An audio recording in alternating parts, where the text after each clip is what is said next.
Daniel, I believe you were first up in the queue. So welcome, Daniel from Thessaloniki, and ask away, Daniel. But yeah. Th Thank you. I hope you can hear me. Yep. I've got a fan going in the background because it's the only thing that keeps it bearable. Absolutely, there is manipulation of information, and we have to be looking at it. But it's going both ways. So, as somebody who admits that he lives in an echo chamber, how do I look at this stuff and say, well, I get it that I don't believe Biden is suffering cognitive decline. I do think that he's got arthritis and is suffering physical decline. That's a different issue. I think Trump is suffering serious cognitive decline. I think he's a babbling idiot. The problem is, in my echo chamber, am I only seeing the misinformation that's designed to encourage me to think that? And how otherwise do I come up with my own fair and balanced on that? That's a great question.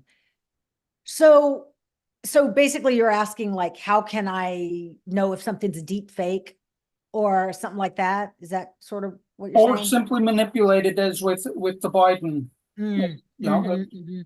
Let's face it, Trump says some really stupid things, but sometimes when it's said, we've missed the context.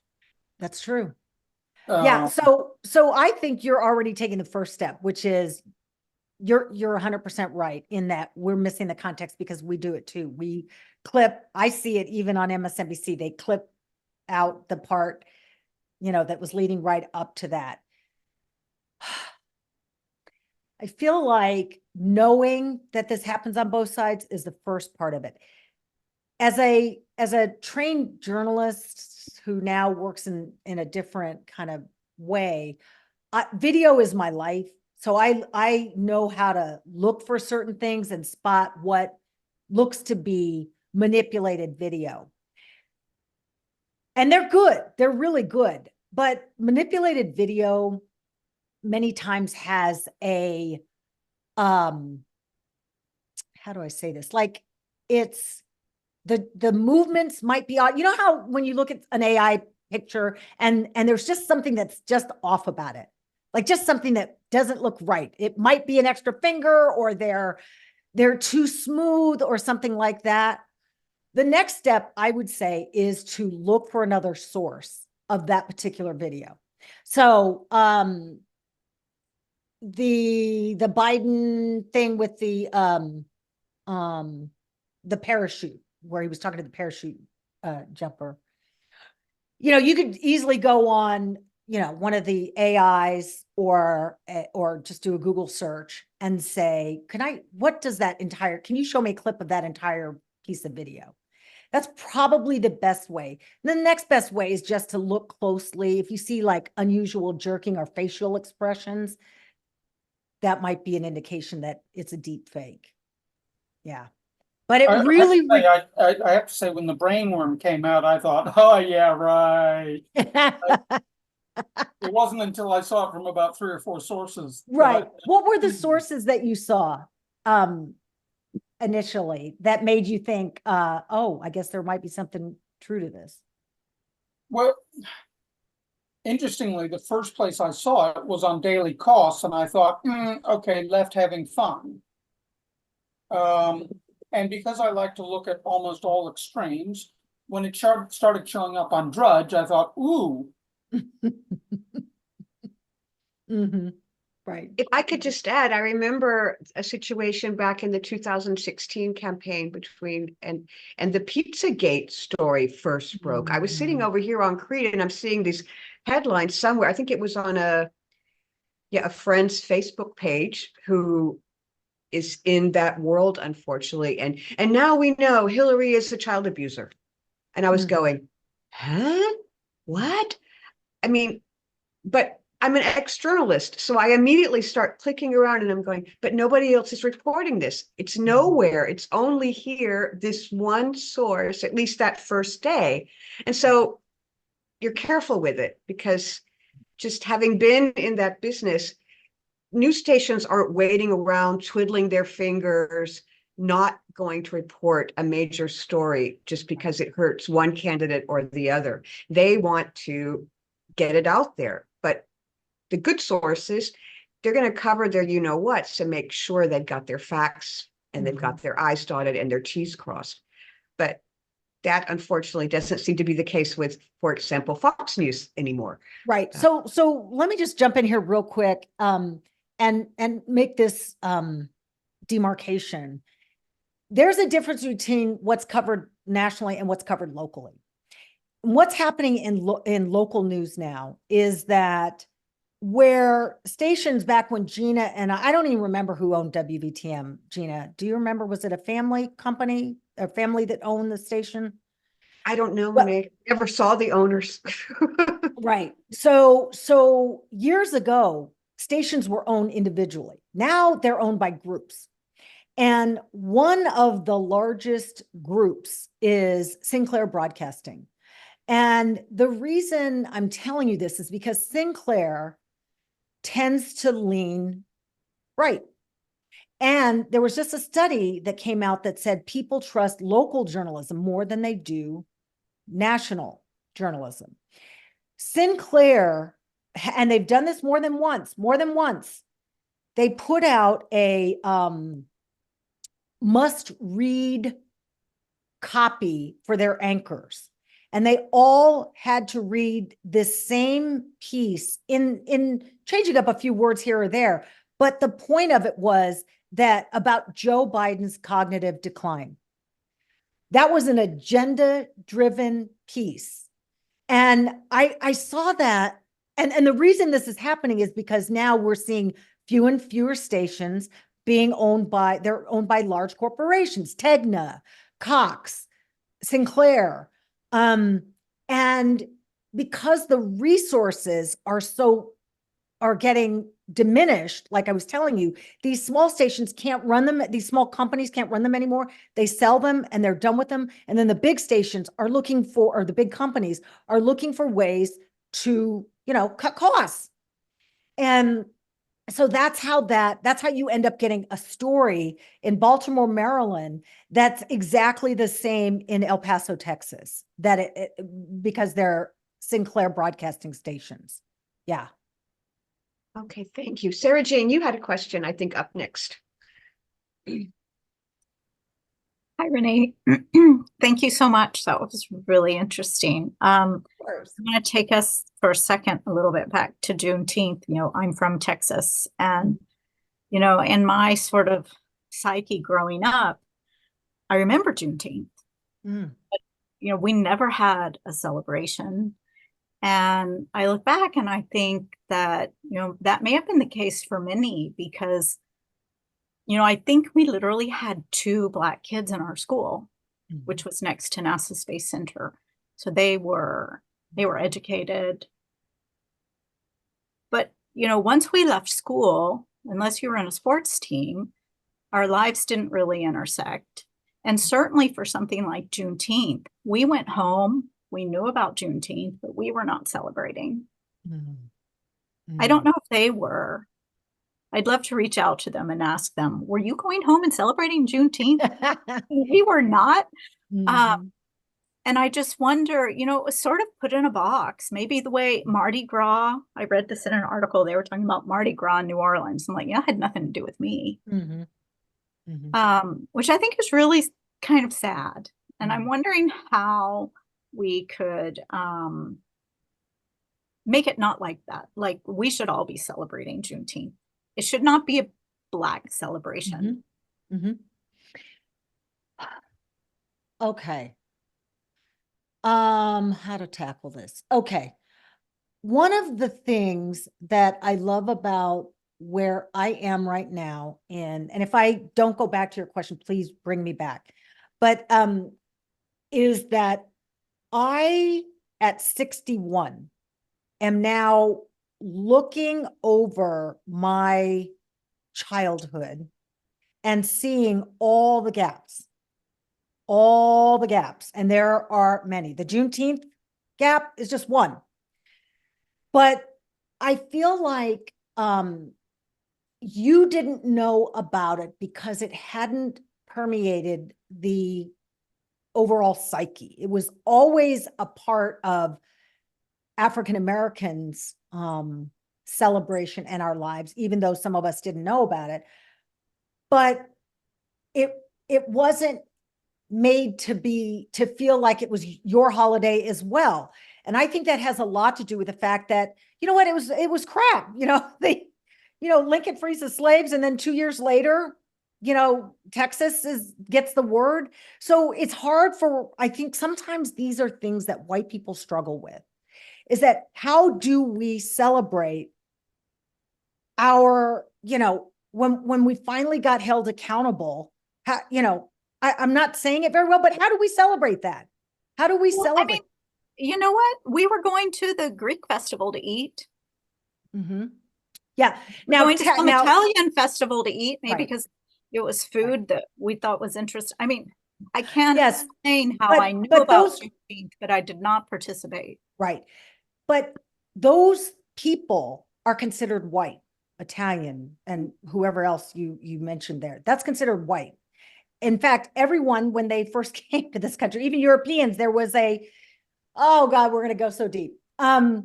Everybody became white. If you were light, it didn't matter if you were from, Ireland or England or whatever. There was a way that everybody was made white. So then it was white versus, black.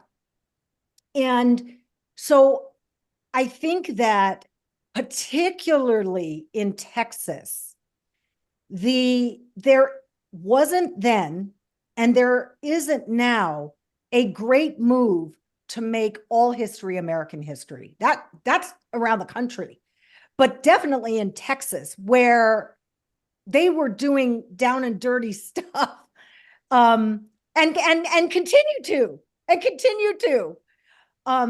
can't tell you how many people say to me, well, I don't know why we're still talking about this. Slavery was so long ago, without understanding the tentacles that reach into our everyday lives. Listen, my family was the first Black family to move onto our block. And as a kid, I was like, oh, wow, I don't know any different. But now I read a book, and both of my parents are gone, so I can't confirm this. But now I read a book about something called blockbusting. Do you guys know what blockbusting is? Okay, so blockbusting was a play that realtors used, and they would move one Black family onto a block, and then they would run around and tell all the neighbors, the neighborhood's going to hell. They got a Black family over here. You know what happens? All property values are going to diminish, blah, blah, blah. That we were a product of blockbusting. And it's just so amazing to me that I remember when I was in the fourth grade, I went to a school that was predominantly white. And the fourth grade teacher, the assignment was to go around the class and talk about your heritage and where you're from. And we got to me and we ran out of time. And my teacher said, well, we all know Renee's family's from Africa, so we just wrap it up here. We don't really need to. My family was Native American as well as African, but that was of lesser import than the Swedish and the German and because of him. My teacher actually said that. I came home and told my mom, and my mom was like, I'm sorry, what? And she went down to the school and made them give me time the next day to tell my story. You guys, there is not one single day that I am not acutely aware of my status as a Black woman in any place I go, anywhere. I've been followed in stores. When I made network anchor money, I would go into Bergdorf Goodman. Did I have a tail? Of course I did. Somebody was running around following me, thinking for sure I was going to steal. We sold our house. We lived in Chappaqua, New York, and we sold our house about 4 years ago. And We lived, in fact, a mile from the Clintons. We were right down the street from them. It was so fun. But anyway, when we were in the process of selling our house, I remember, excuse me, a realtor coming by, and she was coming in with a photographer to take pictures. And I was wearing what I called my Chappaqua housewife outfit, which was a big puffy coat and Uggs, because Chappaqua, it was freezing. And back then we had a 100-year-old house. It was drafty. So she comes, so I answer the door, and she says, her first words are, "Who are you?" I was like, no. And since I don't know you all, I won't tell you exactly what I said, but Oh, please do.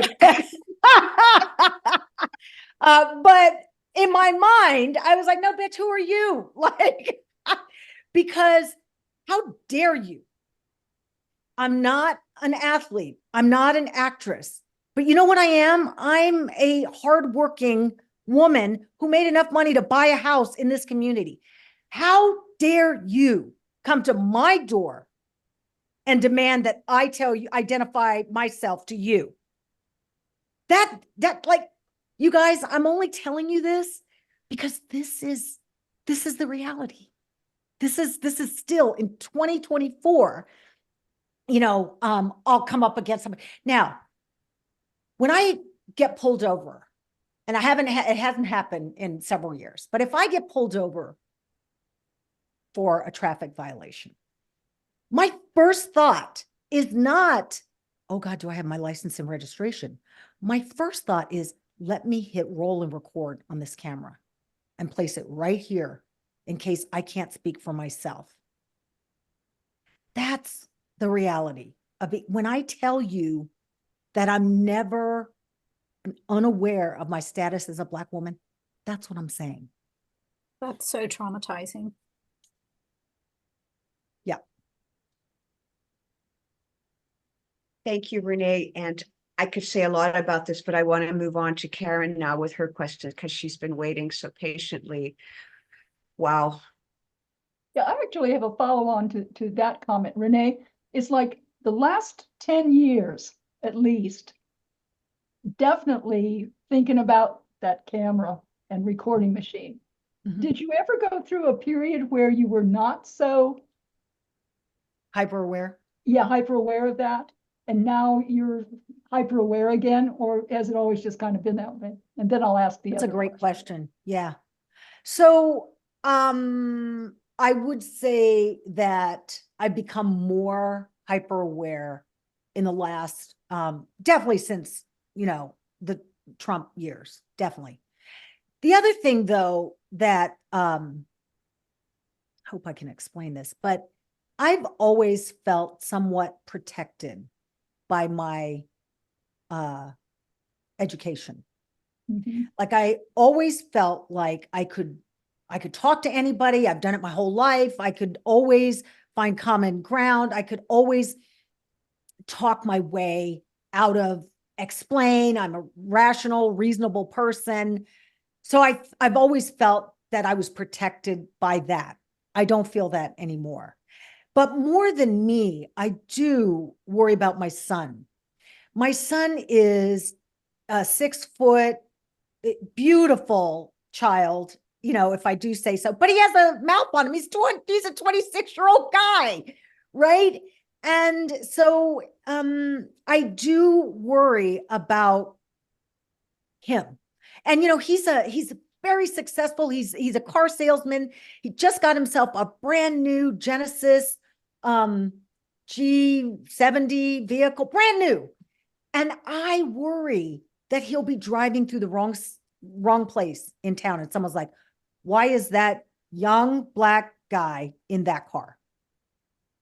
Because here's the thing, you guys, I don't believe, have an adequate view of what racism is.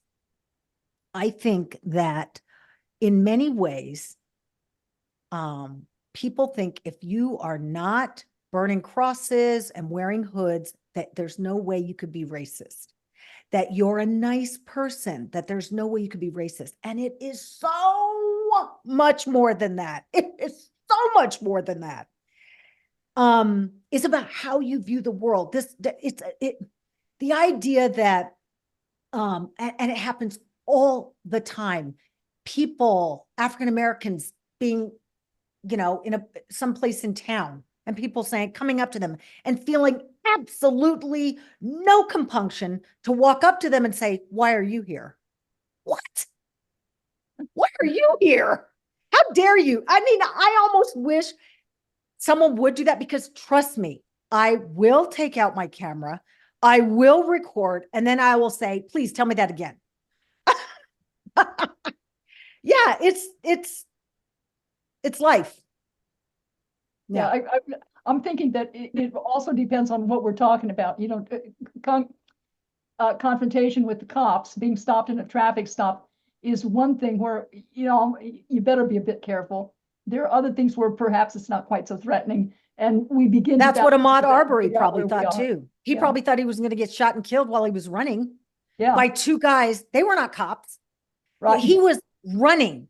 Yeah, He was trying to stay in shape. So I understand what you're saying, but I have to disagree. You have to know that there are white people who believe they are an extension of authority, and therefore have authority to ask a question and shoot and ask questions later. yeah, I- yeah. That was So- in Georgia, was it not? Yes. That particular one, Yes. yeah, that's what I thought. Yeah. Yes. I'm going to let the rest of my question go because I see that there's a couple others after me, and we can come back to it if we just Yeah, have sure. more time. Absolutely. Okay. Thank you. Thank you. Christina, you are waiting so patiently, my dear. Please go ahead.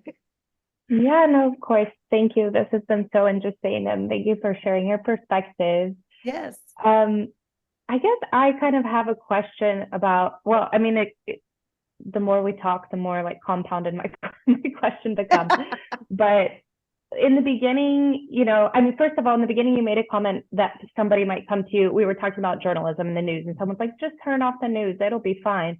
And my first thought is like, I'm sure that is a white person, maybe male, saying that to you because you have the privilege to do that. You can turn off the news and like kind of come to a few years later. Mhm. And probably most of your rights haven't been rolled back. So you have that privilege to do that. So then my thought is like, let's personify that person who says that to you. Let's say they're not a bad person in as much as they would do something unkind to someone else, but maybe unaware of their privilege, unaware of just, yeah. I mean, I know it's a really scary thing for people to say like their perspective or their viewpoint is racist, but a lot of the systems and institutions that educated us, like racism and a lot of the time in patriarchy was baked into that. So I don't think that's so crazy. So how would you speak to that person and for them to be a good ally? Like, you're the last person that should be turning off the news because we need you to use your privilege for everyone else. And then, kind of connected to that is like, I hear you on like using a critical eye with the news and encouraging others to do that and be like, don't, believe sometimes, just think more critically in general. But what I'm dealing with is, I grew up in a military family, traditionally conservative community. Not everybody in my family or community are conservative.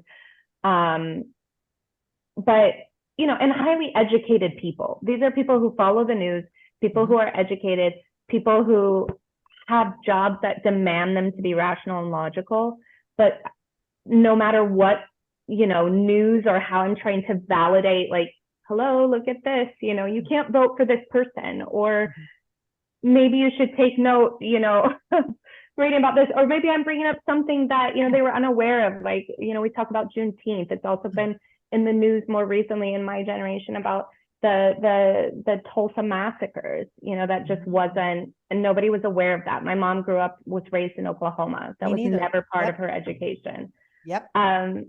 So all of that to say, sometimes even when you bring the logic, you bring the sources, you cite your sources, people who are normally critical thinkers are like, they're still gonna maybe go vote for an insane person. Like, trump, again, my perspective, and not realize how they're directly contributing to others losing more of their rights, and that they have the privilege to just kind of not think about that for whatever their reasons are. So I guess how to speak to those people, like even I'm bringing the sources, I'm bringing the logic, I'm trying to bring the critical eye, but I feel that that's not always the issue. People are informed, they're just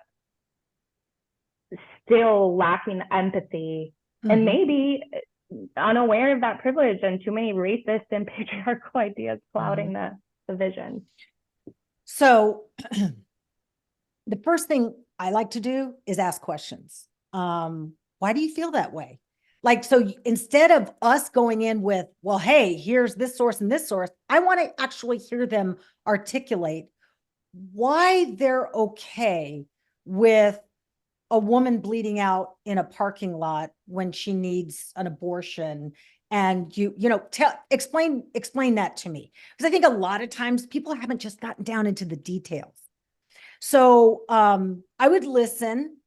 And this is very hard to do, you guys, because in your head, you're just like, oh, but if you want them to listen to you, you have to listen to them. And then I try to find some kind of common ground.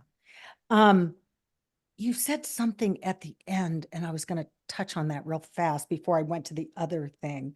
But yeah, so that's the first thing. I'm like, well, tell me a little bit more about why you feel that way.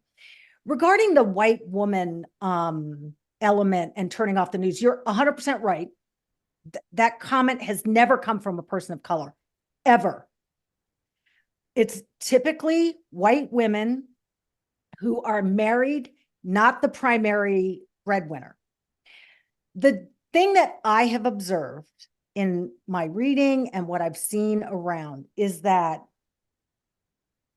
people don't want to have uncomfortable conversations. People don't want to be uncomfortable.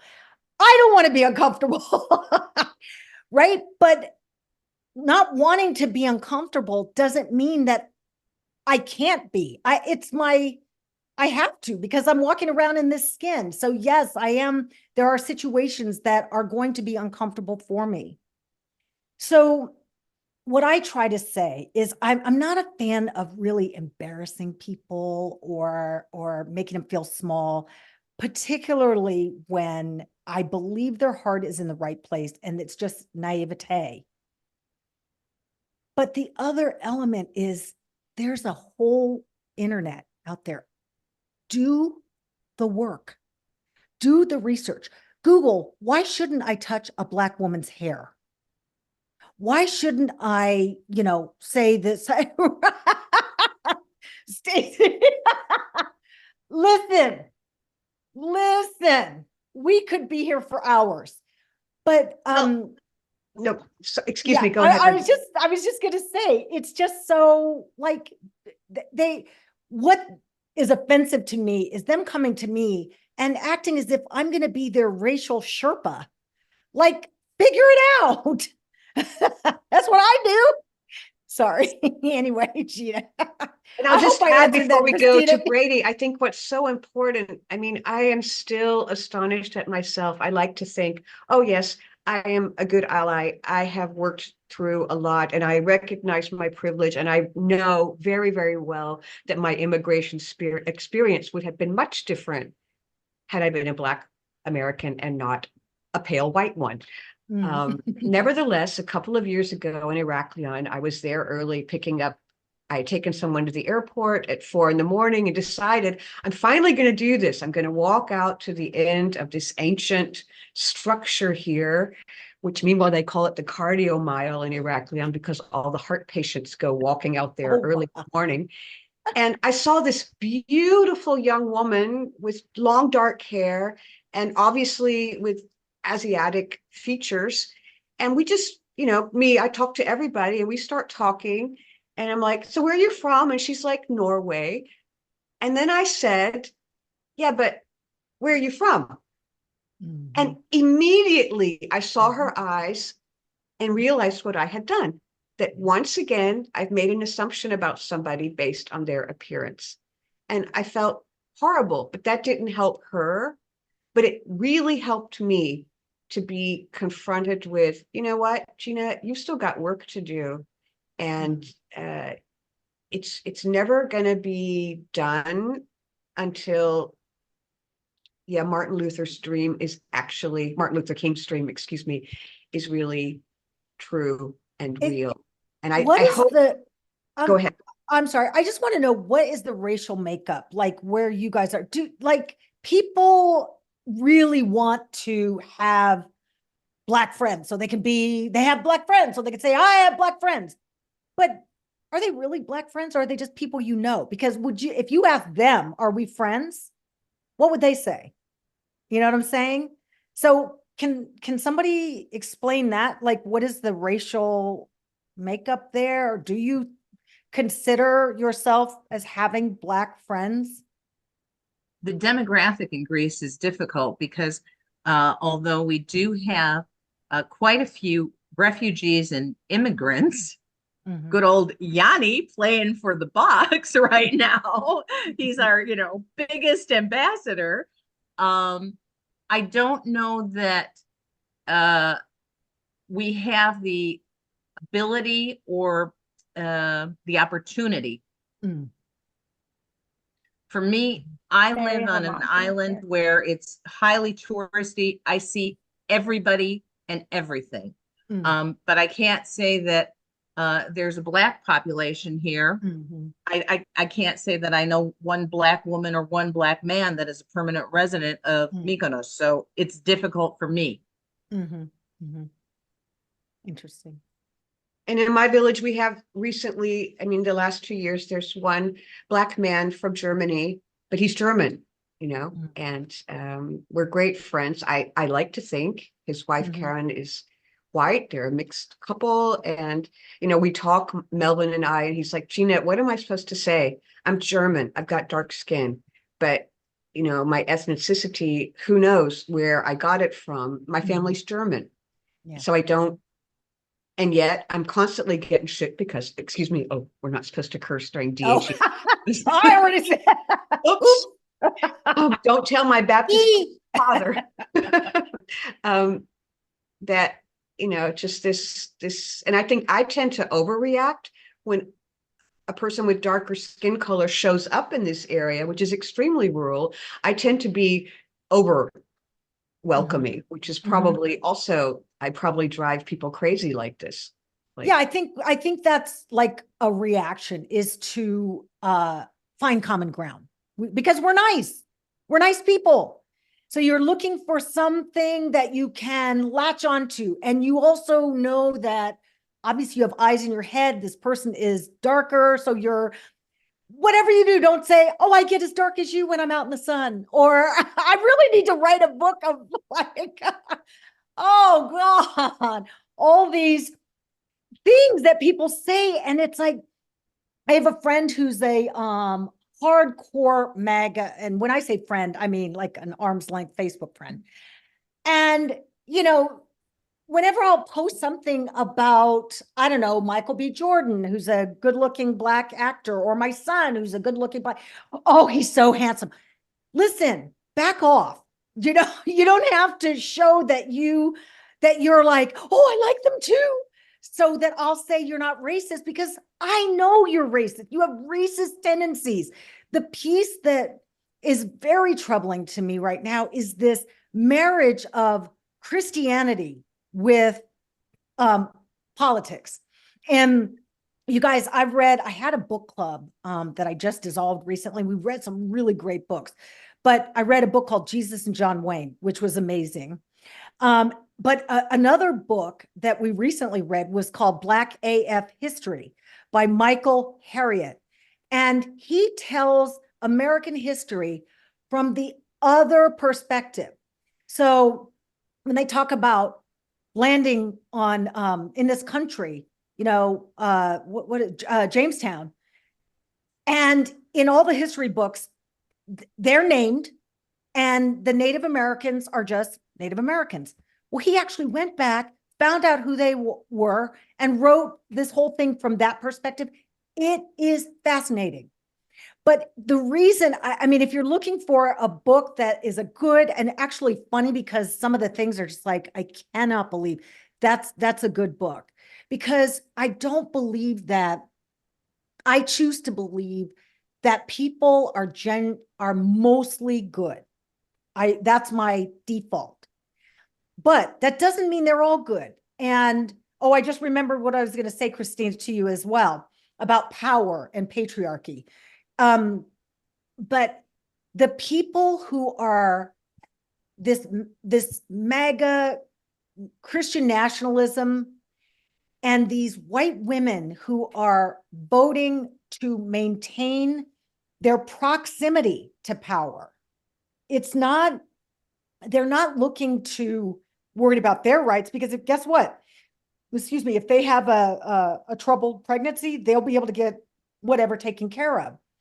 So they are, and this particular group, not all white women, obviously, but this group is really more interested in the status quo, because the group that you're saying, that I was telling you, just turn off the news. These women have husbands who go to work. They are raising 2.5 kids. They're not dealing with all of the things that a lot of other women of color are dealing with. So they are blissfully ignorant. And when they come in with that, oh, just turn off the news, I'm like, wow, the only way to show that you were even more ignorant would be to wear a t-shirt, because wow, so yeah, it's the proximity to power that they're looking to maintain. Okay, we have 2 more questions in the queue right now, one from Brady, and then Barbara, you're up after Brady. Brady? Okay, well, thank you very much. Going back to, being around Black people in Greece, for me, race is a key element of identity, but it's certainly not the only one. And when I am in Greece, the fact that someone is an American is more salient to me than the fact that they're Black or white. And so I will, if I hear 2 people with American accents, I will go up and talk to them and see if they're voters, independently. And I had some wonderful conversations with all shapes and sizes and colors of people. But that goes on. All identities are segmented. I mean, and I've seen recently polls that may be distorted, signaling that a substantial fraction of the Black community that voted very strongly for Biden 4 years ago is drifting over to Trump. And I'd be curious for your perspective. Is it simply those members of the Black community who, like certain Republicans, like to beat their wives, or is it because they're interested in not paying taxes? Or what's the signal that Trump is successfully sending to some parts of the Black community that we need to find other answers for, that are smarter than simply, well, you're Black, you should be a Democrat? Okay, so I'm glad you asked that. I don't think that's true, frankly. I don't think those polls are true. I don't think those polls are correct. There's a piece I hope you're right. Yeah, there's a piece in the Washington Post today that says that's about Trump world overstating Black support. I am not surprised by that. He does that for everything. This guy, they don't tell the truth about anything. So why would I believe that? So I really don't believe that. Number 2, James Clyburn was on MSNBC today, and he was talking about this very thing. He said, they talk about this in polls. He said, every single person that has come up to me he called it the quiet support. And he said, why would Black people vote for this man who, and then he listed all these things. He's rolled back voter protections, and he's this, that, and the other. He wouldn't hire Black people in his companies. That, and his father, and how about the Central Park Five when he took out the full page ad calling for them to be executed, and they didn't even do it. Or his properties that wouldn't rent to Black people. Like, I'm going to find that piece. I'll send it to Gina and she can send it around to you. But yeah, I think that as we get closer, the choice is going to become more clear. And I just don't believe maybe his support is softening among Black men, maybe. But I'm not buying it. I don't think that it's everything that they're making it out to be. So. Well, thank you very much. Thank you. And thank you, Brady, for asking that question, because it's one that I wanted to ask myself. So let me just add to that. If you guys can find, and again, Gina, I guess when I get off the call, I have a bunch of homework to send you, but Joy Reid on MSNBC has been doing a really good job of taking a deep dive into some of this. And she tackled that very question the other day. And she asked what I started by saying, who's saying that? What are the polls? Which polls show that? What are these right-leaning polls? Are these polling is weird because a lot of times if it's a landline, right? Who's answering their landlines? And who's answering a landline who's under 50? And who even has a landline? You know what I'm saying? So, but she actually did this deep dive and she was like, these are the people. Byron Donalds, the guy in Florida who said, what did he say about Jim Crow being good for families or whatever? This guy's a convict. He was a convict.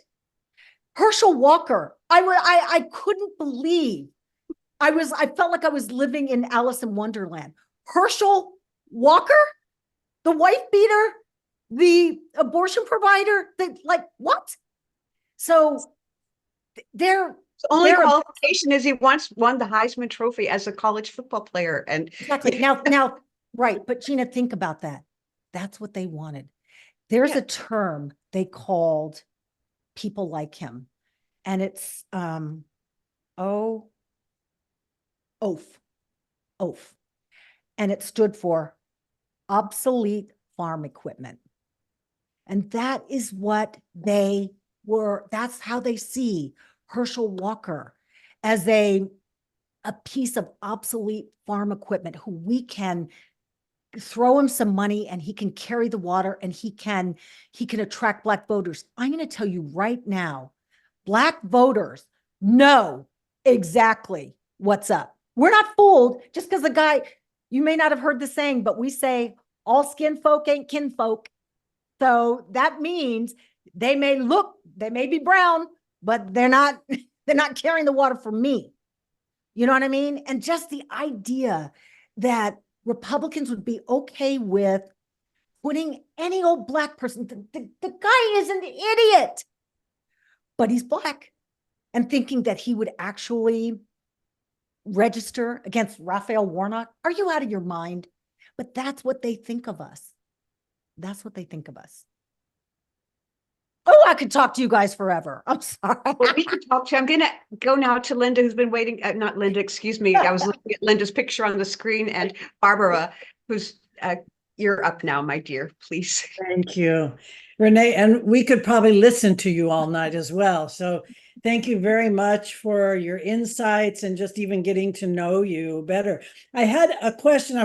As I was listening to you talk, I was kind of, trying to make inside of my head, kind of relating to it, and wondered how you viewed sexism mixed with the story that you told us and the feelings you had around racism, because this is something for me has always been. I've lived in numerous countries where even though I was the primary breadwinner, they put everything in my husband's name, or they would, if I went to rent an apartment, they would say, go and ask your husband. And, these kinds of things. And in the corporate world, of course, sexism as well. Right. And I just would really like to hear your insights on that, because I thought back when I was struggling as a 30-year-old lady trying to work her way up the corporate ladder, things would get better. And my daughter, who is in a bank, a vice president in a bank, she is experiencing even worse than I experienced. So can you talk a little bit about that? And if you want, throw in some ageism as well, but I'd like to hear your opinion about sexism. Let's see. First of all, I hate to say that I'm not surprised to hear you say your daughter's experiencing this worse. It feels like we are going backward. I believe it's, oh God, what was the book I just read about this? Oh no, I'm not going to remember it, but another one about Christian nationalism. I'm going to think of it. And again, I'm going to send it to Gina. Gina, I hope you're taking notes on all the things I have to I say. am. We have a recording, so. Oh, good. Okay. But this, I believe the sexism and ageism and racism piece for me, I just like, it's all balled up in this one big ball of wonderful. I don't recall a time where I knew for sure that I had been discriminated. Nope, I take that back. When I was in Texas, I was a local news anchor. I did a morning news show, and I worked with this guy. He was a weatherman, white guy, and he was just so bombastic. Think of Ted Baxter, right? When we all remember Mary Tyler Moore. Hello, everybody. I'm here now, right? So the first day I get there, he introduces himself to me and he says something to the effect of, I'm really popular here, and if you want to have a long career here, you'll learn to like me, or some nonsense like that. And I was just like, wow. But that set the tone for the relationship for all the time I was there. And he was a terrorist, a bombastic terrorist. And why was he allowed to get away with all this stuff? Because he was a white guy and my boss was a white guy. So I would go to my boss and I'd be like, hey, can we not have this guy be such a jerk and all of this stuff? And my boss would be like, oh yeah, sure. Okay. Yeah, we'll take care of it. And he never did. So looking back on it now, I realize that that was probably a combination of sexism and racism. What I said didn't register enough for him to have to deal with it. At one point, it got really bad. And I finally was like, I would have these Sunday nights, I would have these crying jags because I was going to go into work and I was just, my stomach, I was sick to my stomach, just all of it. And finally he decided, or the station group decided, that they were going to send us both to therapy. Both of us. I'm not the person who's doing it. He is, but we're both going to go to therapy. Again, another example.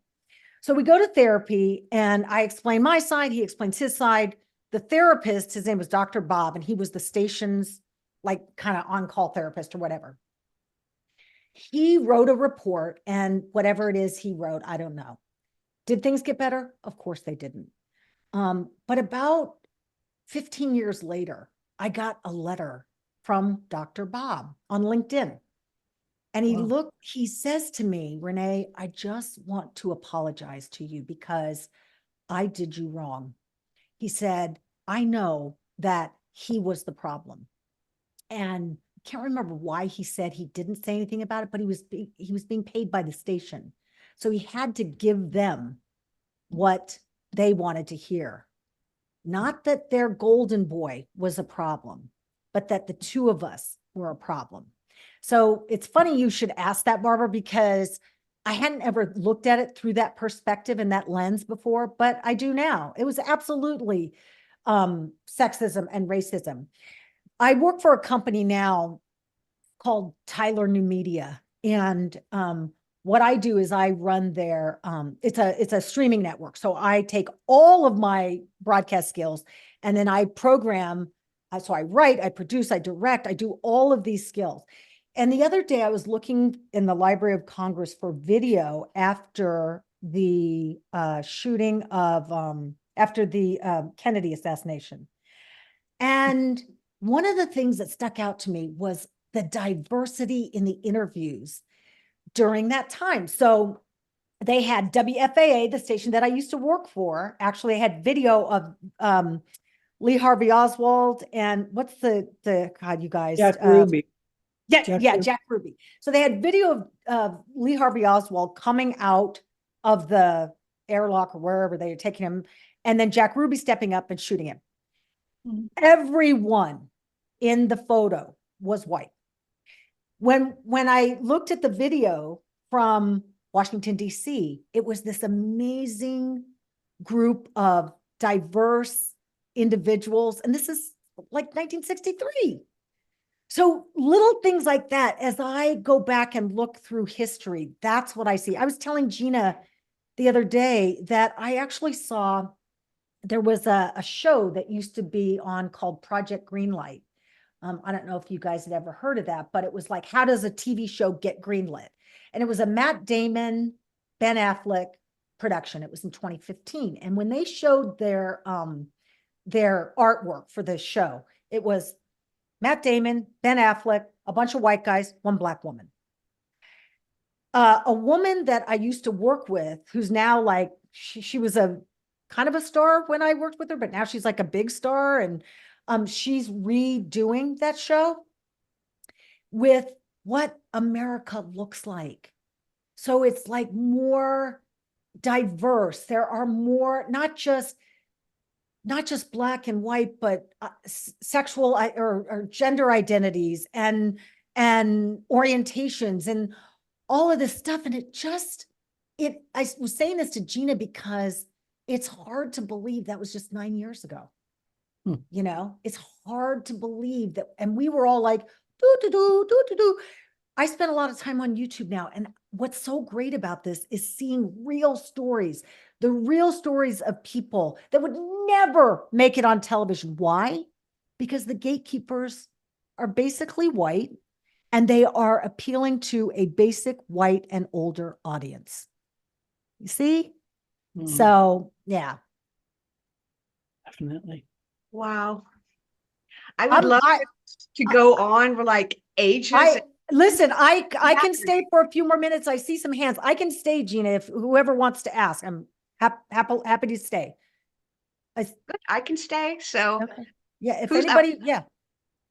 yeah. Christina has a hand up.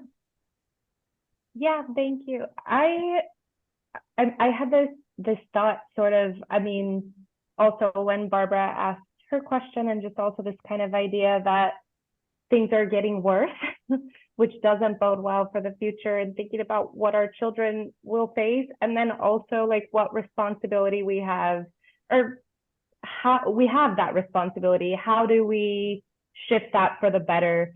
And I think about a lot of the conversations I had with my parents. Now I have a 3-year-old, so I think about that a lot, you know. And of course, that's the whole spectrum of the reflection, you know, things that maybe could have been better, things that were great and served me really well. But I think all of us growing up, and my parents have since had a little bit of this kind of awakening or a deeper understanding, but especially after Black Lives Matter, and of course, just the horror of Trump and like all kinds of things. They also kind of went back and were like, why didn't we learn about this in history class?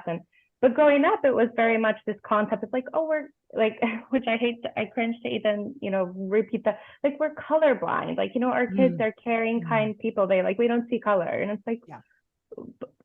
Again, your privilege allows that, you know. All of my Black friends talk about very much seeing color because it very much dictated a lot of their experience. And so, well, like digesting all this, I think about, you know, because a lot of that was growing up, you know, we had Women's Month, we had Black History Month, we talked about Martin Luther King, and then it was, I think, kind of my parents asking these questions like, well, what wasn't enough or what went awry? And of course, things needing time, but then even in us right now talking about Juneteenth, and now it's this federal holiday.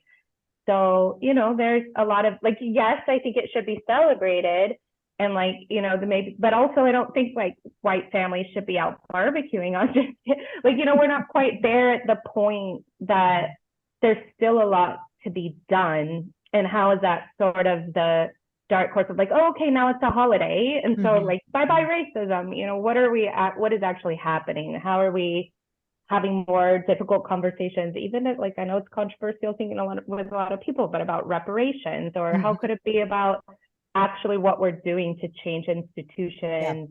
Things have gotten even worse in our education system. There's less, I feel like, Black, Indigenous, gay history. So like, it's this cognitive dissonance between like having Juneteenth now as a holiday. And I think actually in some ways that makes us like asleep to the issues. So how do we, in knowing all of that, how do we maybe learn from the last, you know, generations and like make this an active learning process and people actually doing the labor to undo some of these things? Well, the first thing I'll say is when people say, I don't see color, if that is a white person and they see a Black man by himself in the dark, trust me, they will see color. I don't know if you saw the other day on Facebook, this guy said, he was just taking a picture of himself and he was out running. It was just a selfie. And he said that a little old white lady had come up to him and said, oh, I just don't know what I would have done if I had seen you in the dark here on the bridge or whatever. And he kind of laughed at her and he said, lady, I will beat you and roll you right here in broad day. And he said, you should have seen her face. I mean, it was hilarious because she just was like not expecting that. You know, he said, and he was joking, but that's a real thing. She was trying to be a friendly white lady. All she had to do was say hi. She didn't have to say all the other stuff, but she felt compelled to say, oh, you're such a big, strong, I'd be afraid to run into you. Like, and then if you could say something to her about this, she would, oh, well, I mean, color didn't have anything to play into it. Of course it did. But this is what I'm saying to you about people not understanding what racism looks like. That's a we call them microaggressions. That's a microaggression, a small, but have you guys ever heard of this term called weathering with regard to racism? Right. Did I mention this, Sarah Jane, when we were talking? I did. Had you heard of it before? No. So there's a term that is called weathering that is seen in people of color. And what it is weathering on a house. You see how the paint chips away and it kind of starts to show signs of distress. That same thing happens in people. And they have shown this to happen a lot in African Americans because the constant buffeting of racism and microaggressions, high blood pressure, heart disease, you know, all of these things, because you're constantly in a heightened state of, what do I do next? What do I have to do? What do I have to be aware of? What do I have to? And so that has an impact on you. Regarding your question, though, about how do we make this make it more meaningful and how do we move the ball down the field, really, is I think that what you guys are doing right now, this kind of thing, having real conversations about, but I don't have the exact answer, but I wish I could say to you, or I wish there was a way for you to really have a real relationship with someone who was Black, that was a real give and take, that didn't amount to them always constantly, like that you could just talk about the weather and then, you know, the time that your son was in an elevator with a lady and she dropped her purse and he went to pick it up and she jumped back. Like those kinds of things, but I don't know the answer to that. And I hate that. I'm so sorry. I don't exactly know. I would say read. And I don't know if anybody's read any books on, like, great example. You said something about Martin Luther King. whenever Black History Month comes around, I see the same stuff about Martin Luther King because people think he is the magical Negro. That is how they view Martin Luther King. They hated him when he was here. But he's dead now. So therefore we can canonize him and he's the, why can't they be more like him? Right? Why can't other Black people be more like him? And the piece about Black History Month to me that's frustrating is he's one. There are so many. I mean, did you know the LASIK surgery was invented by a Black woman? Like, I mean, the president of the American Society for Plastic Surgeons is a Black man. Why does that matter? Because he's not going to be giving Black people a bunch of European noses. He brings a cultural sensitivity to his job. That's why those things matter. So when people say, oh, like Elon Musk, oh, DEI must die, he has no idea what he's talking about because of things like this.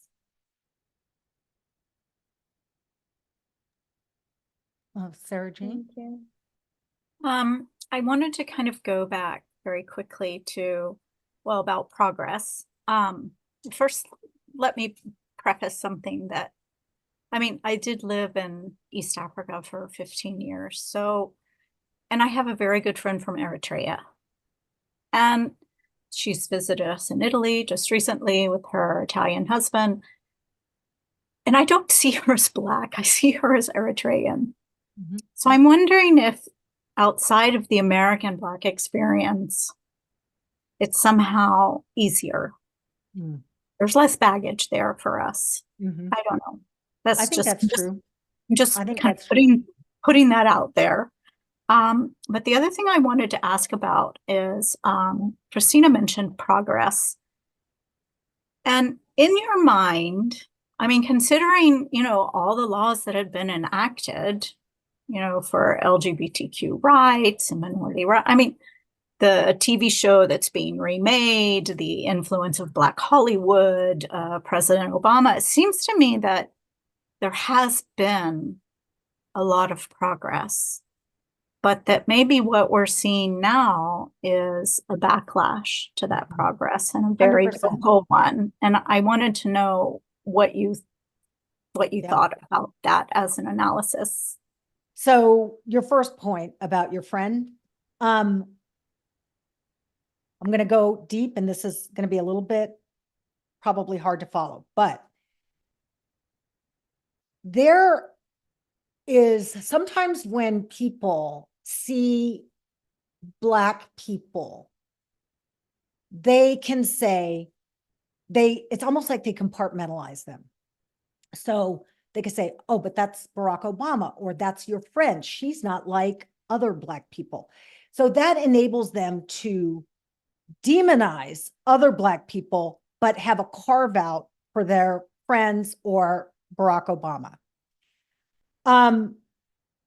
When I was back in Birmingham with Gina, I remember I was doing a live shot and this kid came up to me. He was like 17 years old. And again, like I told you, I try not to humiliate people, but he was like, you are the prettiest colored lady I've ever seen. Now, this is, Gina, when were we there?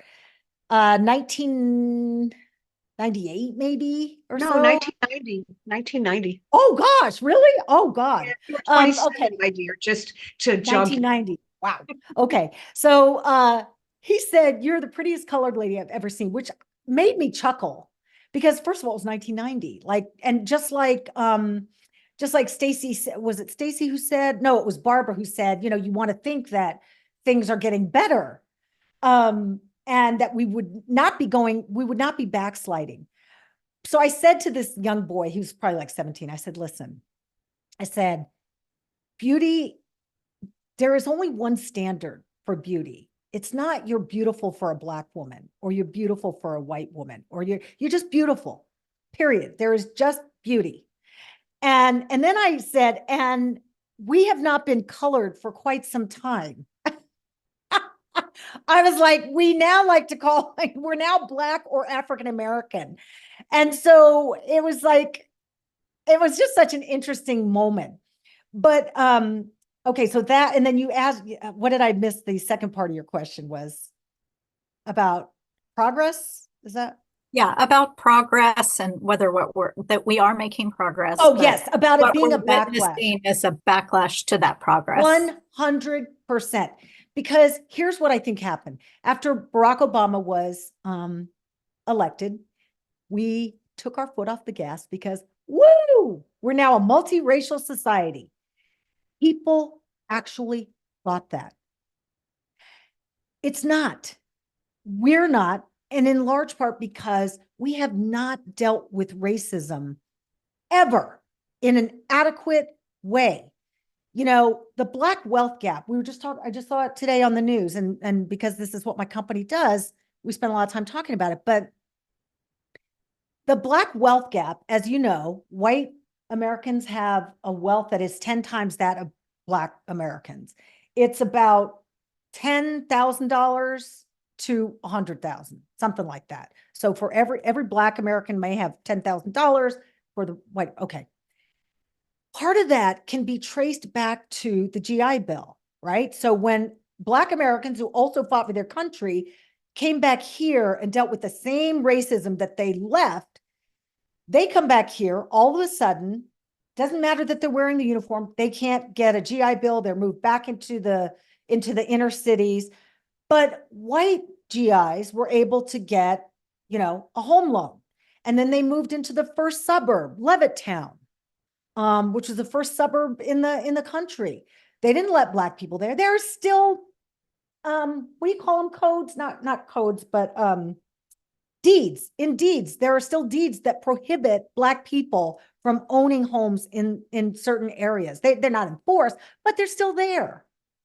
So when I think that really, and this is what my company aims to do, is to really help close that wealth gap. And we cannot wait for the government to do it. We've been there. We tried that before. Now it's like all you need, just like when, oh my God,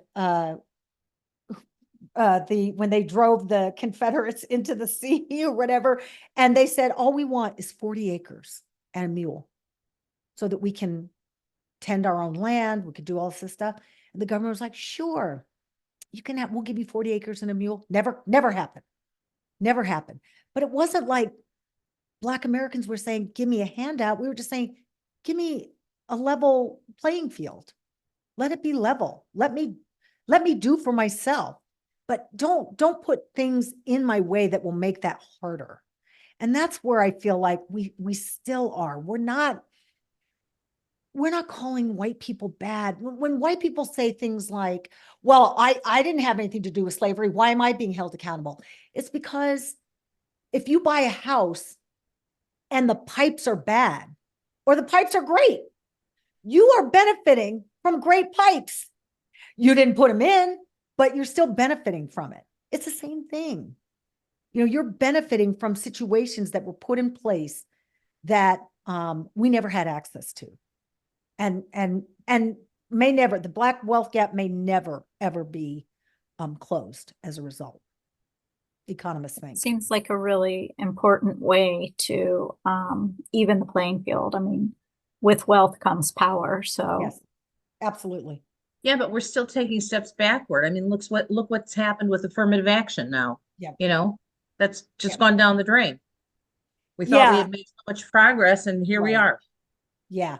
That's the I'm trying to remember which book it was I read, but it was talking about Reagan. I think it was Jesus and John Wayne, talking about Reagan's rise to power being a reflection of the instability of their culture. So it was a backlash to the white, white Christian heterosexual was the norm. And then all of a sudden this sort of, I guess they called it counterculture or whatever, comes rising up. There's women's rights and civil rights and all of these things. And it made that faction of people very nervous. And so their reaction was to go way to the right.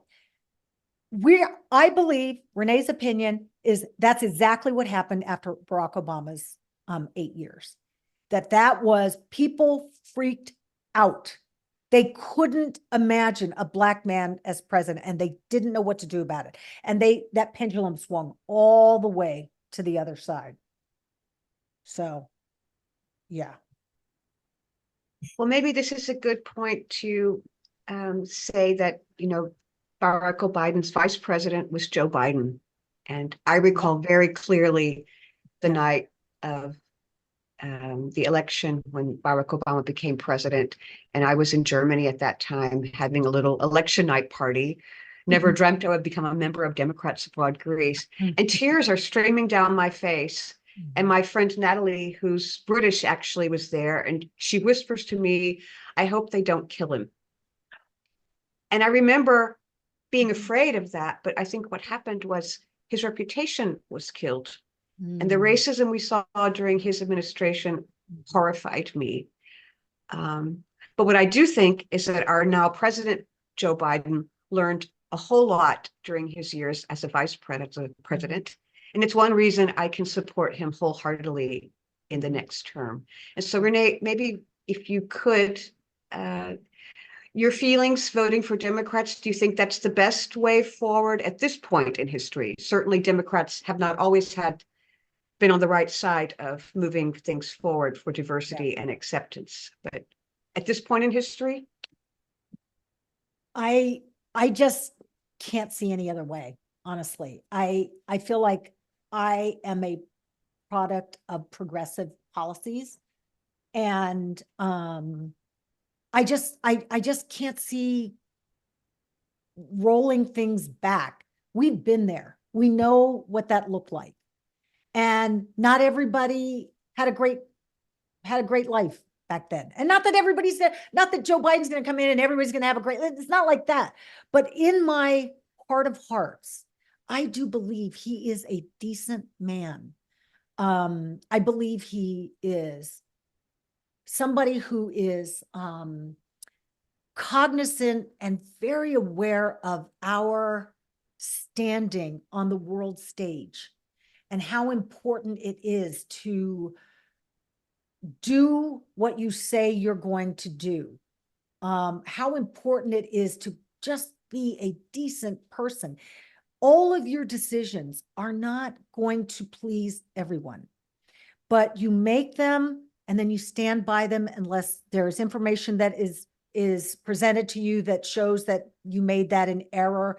And then when that happens, you remedy that. If you have to apologize, you apologize. If you have to, whatever it is. But I have never felt more clear about this election truly being about good and evil. I really, really do. And I want to see good prevail. Yeah. So do all of us. And that I'm going to put a link in that when we finish, if you have time, you're welcome to go over to an event that's it's been going on all day, sponsored by the Democrats Abroad Black Caucus. And what they're doing is you can go over and they'll help you make a short video, which we're going to be using globally for, getting out the vote among expats. And I think this is the key. If we get our voters to the polls, and also if the voters turn out in the United States, I think we're going to ward off this going backwards. Yeah. And I'm going to send you the things that I talked about. And I can also even send you guys some of the books that we read in my my book club, which was really, really fascinating. But for sure, I just want to make sure that we all, sometimes I get in those moments like, oh my God, what's going to happen? But I want to believe that good will prevail. I really, really do. I do.